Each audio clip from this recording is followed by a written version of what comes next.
তো এক্সেলে যেটা দেখাচ্ছিলাম সেটা হচ্ছে কিভাবে যোগ বিয়োগ গুণ ভাগ এগুলো করতে হয়। তো এখান থেকে আমরা উদাহরণস্বরূপ একটা চার্ট তৈরি করে নিয়েছি এক্সেলে। তো এখান থেকে আমরা একটা শীট তৈরি করলাম। তো এখানে দেখুন যে একটা নাম আছে এবং কয়েকটা সাবজেক্টের নাম দেওয়া আছে। যেমন হচ্ছে বাংলা, ইংরেজি, আ আম আইসিটি এই তো। তো এখন হচ্ছে যে আমরা যেটা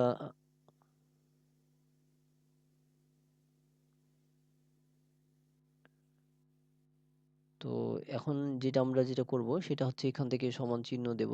সমান চিহ্ন দেওয়ার পর এখান থেকে আম কোন সেলগুলো আমরা যোগ করব যেমন হচ্ছে B3 প্লাস অবশ্যই প্লাস দেব এবং খেয়াল রাখতে হবে যে প্লাস দেওয়ার সাথে সাথেই আমাদের সেলগুলো কিন্তু সিলেক্ট হয়ে যাবে। টাইপ করব C3 প্লাস দেখুন C3 টাও চারপাশে একটা বর্ডার হয়ে গেছে মানে সিলেক্ট করা হয়ে গেছে এবং D3 হ্যাঁ? এবার এন্টার প্রেস করলেই অটোমেটিক দেখুন রেজাল্টটা কিন্তু চলে এসছে। তো এই যে দেখুন রেজাল্ট চলে এসছে। কিন্তু এটা যখন আপনার দেখা যাচ্ছে যে এটা ছোট যোগের ক্ষেত্রে কোনো অসুবিধা হয় না। কিন্তু যখন দেখা যাচ্ছে অনেক বড় যোগের হয় বা অনেকগুলো সংখ্যা থাকে সেক্ষেত্রে যোগ করবেন। সেজন্য পদ্ধতি হচ্ছে সমান দিবেন, সমান দেওয়ার পর সাম দিবেন। হ্যাঁ? ১ম বন্ধনী দিবেন এবং কোন সেলগুলা আপনি যোগ করতে চান সেটা উল্লেখ করতে হবে। যেমন আমরা এখন এই যে ৫০ যেটা আছে সেটা হচ্ছে B4 এ আছে। সেক্ষেত্রে B4 টাইপ করলাম। এবার প্লাস দিতে যাইবো সেজন্য আবারও প্লাস দিলাম।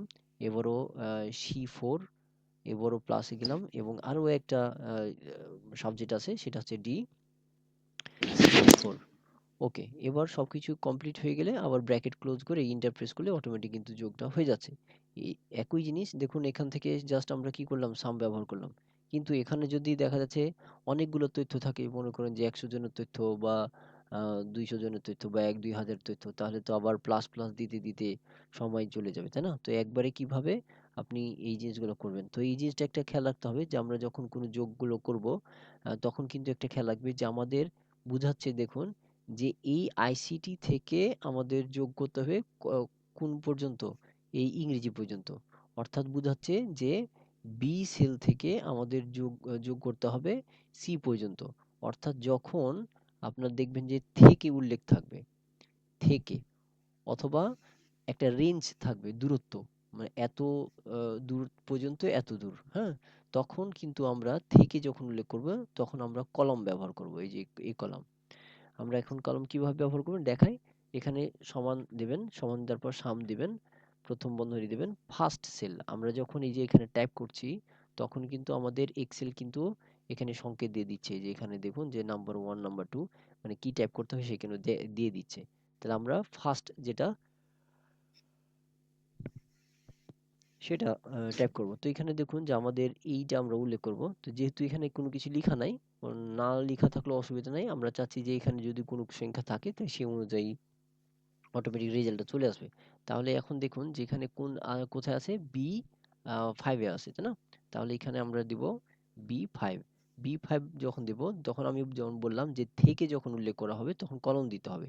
এল এর পাশেরটাতে যেটা সেটা হচ্ছে কলন। এবার লাস্ট সেল হচ্ছে ডি পর্যন্ত। তাহলে ডি আপনার 5 D5 হলো। এবার ব্র্যাকেট ক্লোজ করে দিয়ে এন্টার যদি প্রেস করেন দেখবেন যে অটোমেটিক কিন্তু এই যে যোগটা চলে আসবে। যেহেতু আমরা এখানে সংখ্যা বসাইনি অটোমেটিক দেখুন সংখ্যা বসালেই এই যে যোগটা কিন্তু এই যে দেখুন সংখ্যাগুলো চলে আসছে। তো এইভাবে আমরা যোগ করতে পারি। তাহলে ৩ টা পদ্ধতি আছে। একটা হচ্ছে সমান সাম ছাড়া আরেকটা আছে সাম দিয়ে।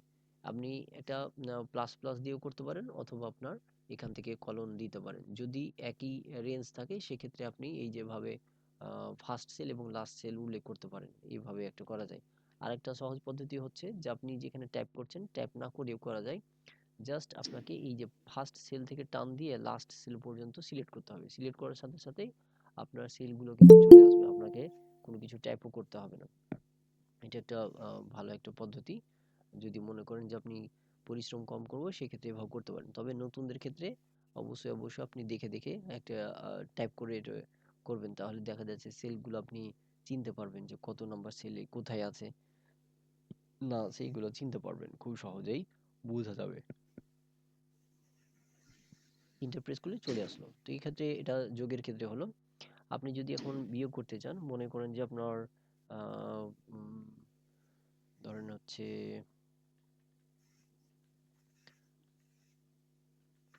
অ্যামাউন্ট দিলাম আর কস্ট দিলাম। এখন দেখাচ্ছে, ধরেন এখান থেকে অ্যামাউন্ট একটা যে কোনো অ্যামাউন্ট দিই, মনে করেন যে এখানে 5,000 আছে, আপনার কস্ট হচ্ছে মনে করেন যে 2,000 টাকা, তাহলে আপনার টোটাল কত টাকা থাকছে? তাহলে আমরা কি করব, নর্মালি আমরা তো বুঝতে পারছি যে আপনার যে টাকা আছে এই টাকা থেকে এই ইসের এত টাকা বাদ যাবে, অর্থাৎ মাইনাস যাবে। তো এখানে মাইনাস যাবে, তো তিনটা পদ্ধতি আছে এই বিয়োগ করার, সেম পদ্ধতি একই। আমরা সমান দেব, সমান দেওয়ার পর নর্মালি যদি সাম ছাড়াও করি সেটা হবে, তাহলে এই সেলের উপর ক্লিক করলাম, দেখুন সেল নাম্বারটা চলে আসলো। মাইনাস কার সাথে মাইনাস করবো? এই 200 সাথে, তাহলে 200 সেলে ক্লিক করলেন, সাথে সাথে দেখবেন যে ওটাও সিলেক্ট হয়েছে। এবার ইন্টার প্রেস করেন, দেখবেন যে মাইনাস হয়ে গেছে। এখন যদি যতগুলো আপনার প্রয়োজন জাস্ট টাইপ করলে সে অনুযায়ী কিন্তু মাইনাস হয়ে যাবে এইটা। আর যদি দেখা যাচ্ছে আপনি গুণ করতে চান, জাস্ট এখানে এই যে মাইনাস যেটা আছে, এই মাইনাসের যাতে গুণ চিহ্নটা দিয়ে দেবেন, এই স্টার চিহ্নটাই হচ্ছে গুণ চিহ্ন। ক্লিক করেন, এই যে দেখুন গুণ হয়ে গেল। যদি মনে করেন যে এটা আম, ভাগ করবেন, জাস্ট এখানে কি করবেন, ভাগ চিহ্নটা দেবেন। মানে পদ্ধতি কিন্তু একই, শুধু আপনার কি করতে হবে, আইকনগুলো চেঞ্জ করতে হবে। এই যে দেখুন ভাগ হয়ে গেছে। আর যদি সাম দিয়ে করেন, করা যাবে, কোনো অসুবিধা নাই। আপনি শুধু কি করবেন, সামনে সাম লিখবেন, প্রথম বন্ধনী, হ্যাঁ, কত থেকে কত এখানে দেবেন, দিয়ে ইন্টার প্রেস করবেন, সাথে সাথে দেখুন হয়ে গেল। মানে দুইভাবে করা যায়, একটা আছে সাম ছাড়া আর একটা হচ্ছে সাম সহ করে। তবে অবশ্যই অবশ্যই আপনাকে কি করতে হবে, সমান চিহ্ন দিতে হবে। এক্সেলে সমান চিহ্ন না দিলে কোনো কাজই কিন্তু সে করতে পারবে না, অর্থাৎ সে বুঝতে পারবে না যে এটা একটা যোগ না গুণ না ভাগ, এটা বুঝবে না। তারপরে যেটা হচ্ছে অ্যাভারেজ। তো আমরা যদি গড় বের করতে চাই, যেমন দেখুন যেখানে তিনটা সাবজেক্ট আছে, এই তিন সাবজেক্টের গড় মান কেমন, তাহলে আমরা কি করব, সব কিছুই ঠিক থাকবে, এখান থেকে আমরা যেটা করব অ্যাভারেজ, AVERAGE, এই যে দেখুন আমরা যখন টাইপ করব অটোমেটিক কিন্তু এক্সেল আমাকে সংকেত দিবে, তাহলে বানান ভুল হওয়ার সম্ভাবনা নেই।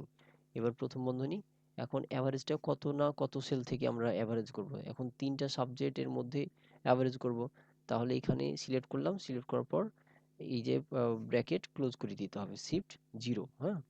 এবার ইন্টার প্রেস করেন, সাথে সাথে দেখুন যে অ্যাভারেজ একটা মার্ক চলে এসেছে, এই যে এখানে দেখুন অ্যাভারেজ চলে এসেছে। তো এইভাবে অ্যাভারেজ করা যায়। তারপর হচ্ছে এখানে যদি মানে উল্লেখ করতে চান যে সর্বোচ্চ সংখ্যা কত, তাহলে এখানে সর্বোচ্চ সংখ্যা কত হচ্ছে ম্যাক্সিমাম, এখানে অ্যাভারেজের তো হলোই ভালো কথা। এখন যদি সর্বোচ্চ সংখ্যা বের করতে চান যে তিনটা সাবজেক্টের মধ্যে সর্বোচ্চ সংখ্যা আপনার কোনটা, তাহলে এখান থেকে কি করতে হবে, ম্যাক্সিমাম। তো ম্যাক্সিমামের পুরোটা না লিখে MAX ম্যাক্স লিখতে হবে। প্রথম বন্ধনী কত থেকে কত, সেল রেঞ্জ করার পদ্ধতি একই, অর্থাৎ ভেতরে যে অংশটা সেটাই একই।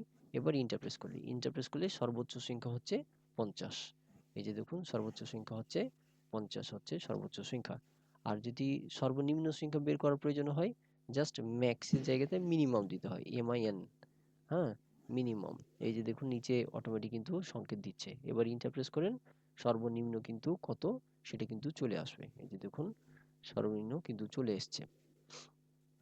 এটা একটা হলো। এখন এটাই হচ্ছে যোগ বিয়োগ গুণ ভাগ এবং ম্যাক্সিমামের কাজ। এখানে তেমন আর কিছু নাই। আরেকটা আপনাদের যেটা দেখানোর চেষ্টা করব সেটা হচ্ছে টুডের ব্যবহার নিয়ে আলোচনা করব। এটা হচ্ছে আমাদের কাজের ক্ষেত্রে খুব প্রয়োজন হয়। যেমন হচ্ছে ধরুন আমরা নর্মালি যদি দেখা যাচ্ছে কোনো ডকুমেন্ট তৈরি করার সময় আজকের তারিখ কত মনে থাকে না, তো এক্সেলের মাধ্যমে খুব সহজেই এই তারিখটা বের করতে পারবেন। সেজন্য সমান চিহ্ন দিতে হবে, সমান চিহ্ন লিখবেন টুডে, TODAY, ব্র্যাকেট ক্লোজ, শুরু ব্র্যাকেট ক্লোজ, তাহলে দিলাম টুডে, TODAY, টুডে, বন্ধনী শুরু বন্ধনী শেষ। এবার ইন্টারপ্রেস করেন, সাথে সাথে দেখুন তারিখটা চলে এসেছে। তো এখান থেকে যে তারিখটা দেখতে পাবেন সেটা হচ্ছে যে আজকে যে তারিখ সেটা। এবং যদি আপনার কম্পিউটার বা ল্যাপটপ বা কম্পিউটারে যদি দেখা যাচ্ছে ঘড়িটা ভুল থাকে, যেমন এখানে দেখুন যে আমার এই যে এখানে যে যে টাইম দেখাচ্ছে সেটা কিন্তু এখানে দেখাচ্ছে, কোনো কারণে যদি ঘড়িটা ভুল থাকে, সেক্ষেত্রে আপনি যখন সমান টুডে ব্যবহার করবেন তখন কিন্তু দেখবেন যে এখানে তারিখটাও কিন্তু ভুল আসবে। হুম, অবশ্যই এই জিনিসটা খেয়াল রাখতে হবে যে আপনার সংশোধন করা আছে কিনা তারিখটা। তাহলে আপনার তারিখটা চলে আসবে। এখন এখানে দেখুন তারিখ ফরম্যাট আমাদের যেটা থাকে একেকটা ফরম্যাট একেক ভাবেই থাকে। যেমন হচ্ছে আমরা কিছু ঘড়িতে যেটা দেখতে পাই সেটা হচ্ছে দেখা যায় আগে দিন থাকে, তারপর হচ্ছে কি আগে, তারপর হচ্ছে মাস থাকে, তারপর হচ্ছে ইয়ার থাকে, তাই না? আর কিছু, কিছু আ আ ঘড়ির সিস্টেমটা হচ্ছে কি ১ম এ মান্থ থাকে, তারপর হচ্ছে ডেট থাকে, তারপর হচ্ছে ইয়ার থাকে।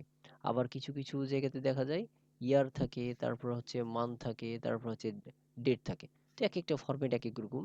তো আমরা নরমালি যেটা ব্যবহার করি সেটা হচ্ছে এই ফরম্যাটে বেশি প্রচলিত। যে ১ম এ ডেট, তারপর হচ্ছে মান্থ, তারপর হচ্ছে ইয়ার। তো এইরকমভাবে আপনি যদি যা সিলেক্ট করা থাকবে এই টু ডের জায়গাতে আপনি যখন সূত্রটা প্রয়োগ করবেন সেটা কিন্তু ফলাফল দেখাবে। আর যদি ফলাফল ভুল দেখায় তাহলে বুঝতে হবে যে আপনার কম্পিউটারে ঘড়িটা ঠিক করা নাই। যার কারণে এরকম রেজাল্ট আসছে। ওকে। এবার যদি এরকম হয় যে আজকের তারিখ থেকে আগামী ৭ দিন ৭ দিনের তারিখ কত তারিখ হবে? এরকম যদি দেখার প্রয়োজন হয়, তাহলে একটা কাজ করবেন যে আম সমান দিবেন একই পদ্ধতি সমান today TODAY today first bracket bracket close. এবার কি করবেন প্লাস প্লাস করে কতদিন সামনে দেখতে চান। মনে করেন যে আজকে ২৫ তারিখ আপনি ২ দিন আগের দিন তারিখটা এখানে বসাবেন। তাহলে কি করবেন এখানে +2 লিখবেন। তো মানে এখন যদি ইন্টার প্রেস করেন তাহলে আজকে থেকে ২ দিন যোগ হবে। তাহলে এই যে দেখুন ২৭ যোগ হয়ে গেছে। তাহলে আজকে থেকে ২ দিন যোগ হয়ে গেছে। যেমন এই যে এখানে ১ম টা দেখুন যে ২৫ দেখাচ্ছে আজকের তারিখ। কিন্তু আমি কি করেছি এখান থেকে এই যে +2 দিয়ে দিয়েছি। তাহলে এখানে বোঝা যাচ্ছে যে আগামী ২ দিনের তারিখটা এখানে বসবে। অনেক সময় দেখা যাচ্ছে যে কিছু মেমো তৈরি করার প্রয়োজন হয় বা কিছু অফিসিয়াল কিছু কাজে হয় যে এত তারিখ থেকে তার মেয়াদ হচ্ছে ৯০ দিন, ১০০ দিন, ১২০ দিন, ৩৬০ ঘন্টা এরকম মেয়াদ থাকে। সেক্ষেত্রে আপনি কি করতে পারেন? ওই তারিখটা উল্লেখ করে জাস্ট আপনার ১২০ মানে যত প্রয়োজন এন্টার প্রেস করুন তাহলে তার শেষ রেজাল্টটা বা শেষ তারিখটা কবে সেটা কিন্তু চলে আসবে। এটা একটা এই ক্ষেত্রে এগুলো ব্যবহার করা হয়ে থাকে। এখন দেখেন যে এখানে একটা অসুবিধা হয় যে আপনি যখন ক্লিক করছেন, ক্লিক করার পর দেখুন যে আপনাকে বারবার এটা চেঞ্জ করতে হচ্ছে। এই যে এই সংখ্যাটা চেঞ্জ করতে হয়। যদি দেখা যাচ্ছে কেউ মনে করেন যে ১২০ এর জায়গাতে ধরেন ১০ দিন করবে। তাহলে ১০ টা আপনাকে টাইপ করতে হচ্ছে। এখন এই কাজটা কিন্তু কেউ তো আ সূত্রটা আপনার জানবে না। তো না জানলে তো আর এটাও ঠিক করতে পারবে না। তাই না? তো এই জিনিসটা কিভাবে কাজ করবেন যে আপনি খুব আরো সহজেই আ এটা নিয়ে আসবেন। তো এখান থেকে আমরা যেটা করব সেটা হচ্ছে মনে করেন যে এখানে দিলাম ধরেন ডেট, এখানে ডেট দিলাম। আর আ নেক্সট মনে করেন যে ১২০, হুম? তাহলে ধরেন এখানে একটা দিলাম, হুম? তো এখানে দেখুন যে এখানে একটা দিলাম আর নেক্সট মনে করেন যে ১২০ দিন এরকম থাকবে। তাহলে রেজাল্টটা কি হবে আমরা দেখব। তাহলে এখানে দেখবেন যে কি করব এখানে এইখানে এই যে ডেট, এই ডেটে যা হবে এতদিন যুক্ত হবে। হ্যাঁ? এতদিন যুক্ত হবে। তাহলে এখানে কি করব? এখানে ক্লিক করলাম। ক্লিক করার পর প্লাস দেওয়ার পর যে আমরা 10 দিচ্ছিলাম, এখন 10 না দিয়ে আমরা কি করব? এই যে ডি কত 3 উল্লেখ করব। তাহলে D3 বুঝা গেছে? এবার এন্টার প্রেস করেন। এই যে দেখুন এটার সাথে এটা যোগ হয়ে গেল অটোমেটিক। হ্যাঁ? এখন যদি এখানে মনে করেন যে ২ দিয়ে এখন এন্টার প্রেস করুন সাথে, সাথে দেখুন এই যে ২৭ হয়ে গেছে। আবার যদি 1 করি দিয়ে এন্টার প্রেস করি সাথে, সাথে দেখুন রেজাল্টটা চেঞ্জ হয়ে গেছে। এর আগে আমাকে কি করতে হয়েছিল? এখানে ডাবল ক্লিক করে আমাকে এই বারবার এই সংখ্যাটা চেঞ্জ করতে হচ্ছিল। কিন্তু আমরা সংখ্যা না উল্লেখ করে জাস্ট আমরা উল্লেখ করে দিলাম যে এই সেলে যা লেখা থাকবে তার সাথে যোগ হবে এত। হ্যাঁ? সেজন্য এখানে এই সেলটা উল্লেখ করে দিয়েছি। এখন যদি মনে করেন যে আপনার ৩৬০ দিন, এই যে দেখুন এই তারিখে ৩৬০ দিন। এটা হচ্ছে শুধু সামনে না, আপনি যদি মনে করেন যে মাইনাস করব, হ্যাঁ? যে মাইনাস এতদিন তাহলে এই যে এখানে দিলাম মাইনাস এই যে দেখুন যে মাইনাস হয়ে গেছে। হুম? আমরা যদি মনে করেন একদিন মাইনাস করি এই যে গতকালকে ২৪ চলে এসছে। তো এভাবে খুব সহজেই আপনার এইগুলোকে টুডের কাজগুলো করা যায়। হ্যাঁ? খুব সহজেই। এটা বিভিন্ন ধরনের ডকুমেন্ট তৈরি করার ক্ষেত্রে এটা খুব ও ভালো হয়। যেমন বিশেষ করে মেমোর ক্ষেত্রে অনেক সময় মেমোর ডেট দেওয়ার ক্ষেত্রে দেখা যাচ্ছে এতদিন ওয়ারেন্টি থাকে, হ্যাঁ? ওয়ারেন্টি গ্যারান্টি থাকে সেক্ষেত্রে এগুলো করতে পারেন।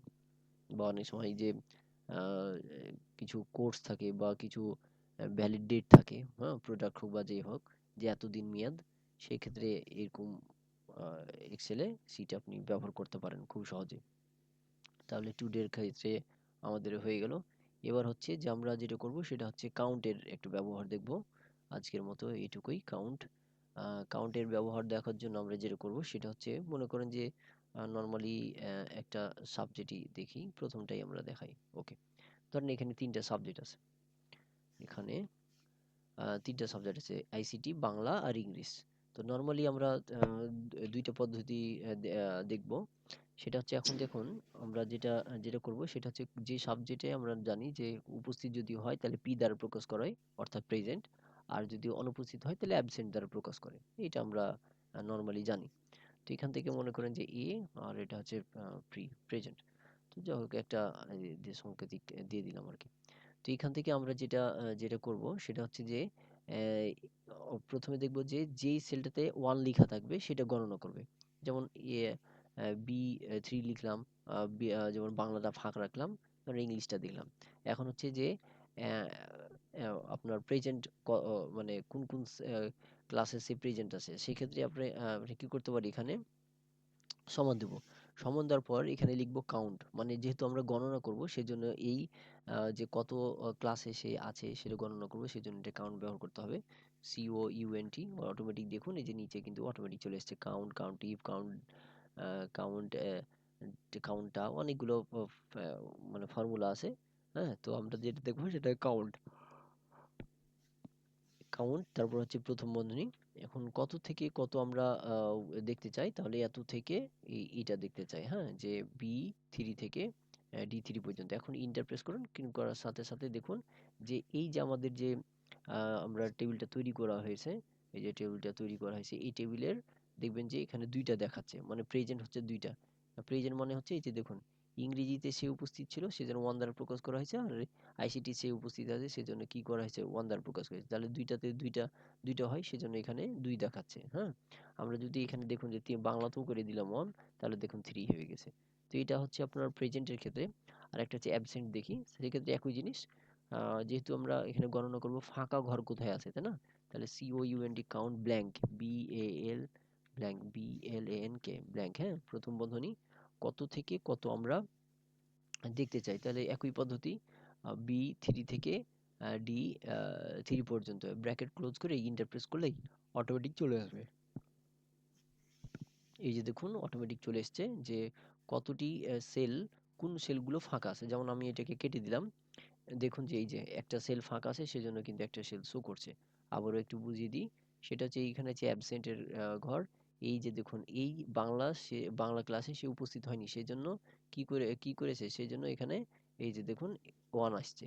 আর আপনার এই যে প্রেজেন্ট টু দেখার কারণ হচ্ছে সে কি দুইটা উপস্থিত হয়েছে, যেমন ওয়ান, আর এই যে এখানে দেখান যে ইংলিশে ওয়ান দেখাচ্ছে, মানে দুইটা সাবজেক্ট উপস্থিত হয়েছে। তো এইভাবে গণনা করবে যে প্রেজেন্ট না অ্যাবসেন্ট। ওকে, এটা তো নর্মালি ওয়ান দ্বারা প্রকাশ করা হলো, কিন্তু প্রকৃতপক্ষে আমরা যেটা নর্মালি দেখি যে প্রেজেন্ট হলে পি আর অ্যাবসেন্ট হলে ই দ্বারা প্রকাশ করা হয়।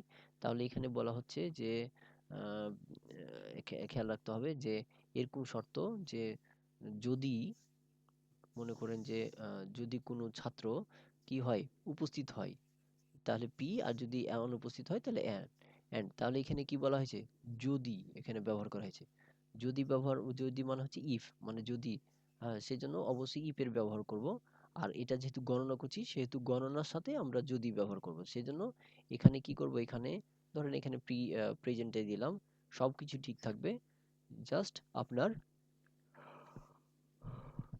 এই যে কাউন্ট ইফ ব্যবহার করলাম, প্রথম বন্ধনী। এখন কত থেকে কত, সেম পদ্ধতি একই। এই যে দেখুন আমি এতটুকু দিলাম, যে এত থেকে এত।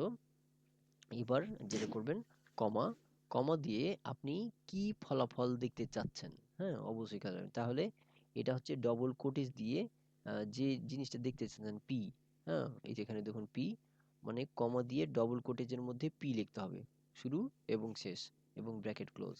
ক্লোজ করার পরে এখন যদি ইন্টারপ্রেস করা হয়, দেখুন এখানে এখন কিন্তু এক দুই বুঝবে না কম্পিউটার, এখন বুঝবে যে কোথায় কোথায় পি আছে। তাহলে আমি দেখুন এখানে প্রি দিয়ে দিলাম প্রেজেন্ট, এই যে দেখুন ওয়ান হয়ে গেছে। আর বাংলাতে তাকে প্রেজেন্ট করলাম, এই যে দেখুন ওয়ান হয়ে গেছে। এই যে ইংলিশে দেখলেন এই যে ওয়ান হয়ে গেছে, এই যে থ্রি হয়ে গেছে, মানে তিনটা সাবজেক্টে সে উপস্থিত আছে। এখন অ্যাবসেন্ট কিভাবে বের করব, ঠিক একই পদ্ধতি, কিছুই না, জাস্ট আপনার সব কিছুই থাকবে ব্ল্যাঙ্ক, কাউন্ট ইফ প্রথম বন্ধনী কত থেকে কত, এই যে এত থেকে এত। হ্যাঁ, শুধু এখানে কি করেছেন, প্রি দেওয়া হয়েছিল, এটা হচ্ছে এ দিতে হবে, মানে অ্যাবসেন্ট, ব্র্যাকেট ক্লোজ করে দিতে হবে। আবার বলি, কাউন্ট ইফ প্রথম বন্ধনী কত সেল থেকে কত সেল, মানে এত সেল থেকে এত সেল, হ্যাঁ, কমা দিয়ে ডবল কোটেজের মধ্যে যেটা আমরা ফলাফল পাই সেটা ডবল কোটেজের মধ্যে রাখতে হবে, ব্র্যাকেট ক্লোজ করে ইন্টার প্রেস করলে অটোমেটিক দেখবেন যেখানে, এই যে আমি যদি এখানে মনে করেন যে এখানে আইসিটিতে অ্যাবসেন্ট আছে, এই যে দেখুন 1 হয়ে গেছে। হ্যাঁ, বরং বাংলাতে অ্যাবসেন্ট আছে, এই যে দেখুন 2 হয়ে গেছে। তো এইভাবে দেখুন যে খুব সহজেই এগুলো করা যায়। হ্যাঁ, এই যে দেখুন অ্যাবসেন্টে 2 দেখাচ্ছে, অর্থাৎ এই যে এখানে এ আছে, এই যে এখানে এখানে আছে, এখানে 2 দেখাচ্ছে। তো এখানে এইভাবে সুন্দরভাবে করতে পারেন। শুধু এই যে আমরা যে স্কুলের উপস্থিত অনুপস্থিত যে করছি সেটা না, আপনি মনে করেন যে একটা ফ্যাক্টরি বা গোডাউন আছে, সেক্ষেত্রে আপনি করতে পারেন, যেমন হচ্ছে ধরেন প্রোডাক্ট দিলাম, ধরেন পেন, তারপর হচ্ছে মোবাইল, সিম কার্ড, তারপর হচ্ছে ধরেন আবারও মোবাইল দিলাম, মোবাইল, তারপর হচ্ছে সিম কার্ড, ওই যে এখানে লিখছি। এখন আমি চাচ্ছি যে এটা তো আমার এটা একটা তালিকা, তাই না? এটা হচ্ছে আমাদের প্রোডাক্ট। এখন আমার কাছে কি কি স্টক আছে, এইগুলো আমাদের স্টক আছে। ওকে, এখন এই যে স্টক আছে, এই স্টকগুলো আমি দেখব যে আমার পেন কয়টা আছে, সিম কার্ড কয়টা আছে, মোবাইল কয়টা আছে, এগুলো আমরা দেখতে চাচ্ছি সূত্র অনুযায়ী। সেক্ষেত্রে এখানে কি করব, অবশ্যই আমাদের আহ, ধরেন টাইপ লিখলাম এখানে, যে আমরা এখানে ট্যাপ করলে অটোমেটিক চলে আসবে, তাহলে সমান দিব। সমান দেওয়ার পর কি করতে হবে, এটা কাউন্ট, COUNT, কাউন্ট ইফ, বুঝে গেছে? প্রথম বন্ধনী, প্রথম বন্ধনী দেওয়ার পর এখন দেখুন যে আমার কত থেকে কত, এই বিষয়গুলো উল্লেখ করতে হবে। আমি যদি আরো বাড়াই, বাড়াতে পারি, ফাঁকা, কোনো অসুবিধা নেই। তাহলে আমি দিলাম কাউন্ট ইফ প্রথম বন্ধনী, এবার কি করব, কমা দিলাম। এখন হচ্ছে যে জিনিসটা খুঁজতে চাই, ডবল কোটেজ দিয়ে ধরেন পেন লিখলাম, আবার ডবল কোটেজ দিয়ে ব্র্যাকেট ক্লোজ করে দিলাম, এবার ইন্টার প্রেস করলাম, এই যে দেখুন আমার স্টকে পেন আছে কয়টা, একটা। আমি যদি মনে করেন আবার একটা পেন লিখে দিই, স্টকে নিয়ে আসি, এই যে 2 হয়ে গেল। এখন দেখেন যে এখানে একই জিনিস। তো এখানে তো আপনার আবারও যদি আমি পেনের জায়গাতে আমি আরেকটা কাজ করতে চাই, আবার সূত্রকে আমাকে কি করতে হচ্ছে, মানে এডিট করতে হচ্ছে, তারপর হচ্ছে আমাকে ইন্টারপ্রেস করতে হচ্ছে। তাহলে দেখুন আরেকটা তো ঝামেলা থেকে গেল, বারবার সূত্র প্রয়োগ করা করি। তো আরেকটা কাজ করতে পারেন যে আপনার এখানে যা টাইপ করবেন অটোমেটিক এখানে কাউন্ট হয়ে যাবে। হ্যাঁ, তো আহ, ধরেন এখানে দিলাম, এখানে টাইপ করব অটোমেটিক, এখানে কিন্তু কাউন্টটা চলে আসবে। তাহলে একটা কাজ করব, আমি এখানে যা টাইপ করব সেটা এখানে চলে আসবে। মনে করেন যে আমি এখানে যদি পেন টাইপ করি, যে এখানে আমি টাইপ করব পেন, তাহলে পেন কতটি আছে এই কাউন্টের নিচে চলে আসবে। সেক্ষেত্রে আমরা সূত্র প্রয়োগ করব, কাউন্ট ইফ প্রথম বন্ধনী, আমাদের মূল তালিকা আছে কোথায়, এইখানে তালিকা আছে, এই যে দেখুন এইখানে তালিকা আছে। তাহলে এইটা সিলেক্ট করলাম, কমা দিলাম, ডবল, এখানে কি দেবো, এখানে হচ্ছে এই যে এখানে ডবল কোটেজ দেবো না, দেবো এই সেলটা, অর্থাৎ যেটা আমরা টাইপ করব। তাহলে টাইপ করব কোনটা, B3। এবার ইন্টার প্রেস করেন, এই যে এখানে দেখুন 2 চলে এসছে। এখন আমরা জাস্ট কি করব, এখানে জাস্ট যে আইটেমটা আমার খোঁজার প্রয়োজন, জাস্ট এখানে ট্যাপ করলাম, ইন্টার প্রেস করলাম, সাথে সাথে দেখুন মোবাইল আছে দুইটা। হ্যাঁ, তারপর হচ্ছে সিম কার্ড, এই যে ইন্টার প্রেস করলাম, 0 দেখাচ্ছে, কারণ আমি বানান ভুল করেছি, সেজন্য কি এখানে 0 আসছে, কারণ ওই নামে কোনো টেবিলে কোনো তথ্যই নাই। এখন দেখেন, এই যে দেখুন দুইটা চলে এসছে। হ্যাঁ, তো এইভাবে আপনার কি করা যায়, এই কাউন্টের ব্যবহারগুলো খুব সহজে করা যায়। তো শুধু এইভাবে অনেক অনেক আইটেমের মানে প্রোডাক্ট তৈরি করার ক্ষেত্রে বা বিভিন্ন ডাটাবেজের ক্ষেত্রে আপনার এগুলা তৈরি করার ক্ষেত্রে এই সূত্রগুলো আপনি প্রয়োগ করতে পারেন খুব সহজে। তো এই ছিল আমাদের আজকের ক্লাসের ব্যবহার। তাহলে আমরা আলোচনা করলাম সাম, তারপর হচ্ছে অ্যাভারেজ, তারপর হচ্ছে ম্যাক্সিমাম মিনিমাম, আর এটা হচ্ছে টুডে, তারপর হচ্ছে কাউন্টের ব্যবহার। এ হচ্ছে আজকের মূল বিষয়। আশা করি বুঝতে পেরেছেন। ভিডিওটা আমি দিয়ে দিব। ওখান থেকে দেখবেন, দিয়ে প্র্যাকটিস করবেন। এবং আগামীকালকে আবারও আপনাদের সাথে সেই রাত ১০ টার সময় আবারও কিন্তু আলোচনা করা হবে।